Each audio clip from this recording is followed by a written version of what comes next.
अस्सलाम वालेकुम अज़ीज़ तलबा और तालिबात। उम्मीद है कि आप सब खैर व आफियत से होंगे। ऑफलाइन सेशन में आपका फिर से खैर मकदम। प्यारे बच्चों, जमात 7वीं, मजमून हमारा उर्दू, मौजू हमारा है आज का माहौलियाती तवाज़ुन क्यों और कैसे बिगड़ जाता है। तो बच्चों, हमने पढ़ा इसमें कौन कौन सी वजह है जो आजकल ज़्यादा फैक्ट्रियाँ, गाड़ियाँ बहुत ज़्यादा हैं और फैक्ट्रियों और कारखानों से जो निकलने वाला मादा हवा और पानी और ज़मीन को जहर आलूदा कर देता है। तो बच्चों, कल हमने ये पढ़ा इन फैक्ट्रियों और गाड़ियाँ कम होती थी तो ये गैसें भी फ़िज़ा में कम खारिज होती थी। तो अब बहुत ज़्यादा है ये सब कुछ, तो ये सब हवा में जाकर मिलकर इसको जहर आलूदा कर देता है। तो जो हम सांस लेते हैं तो ये सब कीमियाई मादे हमारे जिस्म में दाखिल हो जाते हैं।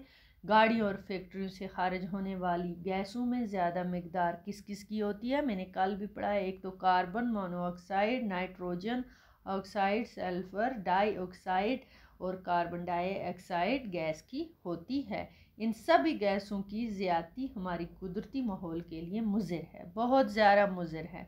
बच्चों, आज आगे पढ़ेंगे इसमें। इनमें से कुछ गैसें तो ऐसी हैं बच्चों जो पानी के साथ मिलकर क्या बनती हैं, तेज़ाब, जहर, बहुत तेज़ाब की शक्ल इख्तियार करती हैं।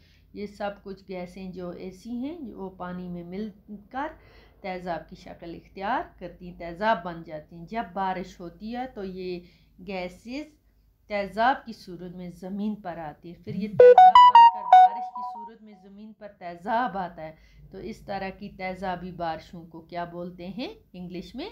Acid rain. क्या बोलते हैं? एसिड रेन का कई मुल्कों में तजर्बा भी हो चुका है और हो भी रहा है। अब इन तेज़ाबी बारिशों से न सिर्फ पेड़ और जानदारों को नुकसान पहुंचता है बल्कि इनसे इमारतें भी मुतासर होती हैं। तो कारखानों से जो कीमियाई धुएं और पानी की सूरत में खारिज हो जाता है, कारखानों से जो कीमिया निकलते हैं वो हवा के साथ साथ ज़मीन पर और पानी को भी जहर आलूदा कर देते हैं। चनाचे आजकल हमारे मुल्क में बहुत से दरियाओं का पानी ना तो पीने के काबिल रहा है और ना ही सिंचाई के लिए लायक है। इसके अलावा ऐसे पानी में रहने वाली मछलियाँ और दूसरी आबी जानवर मुख्तलिफ बीमारियों में मुब्तला होकर मर रहे हैं। तो बच्चों, इतना काफ़ी आज। खुदा हाफिज़।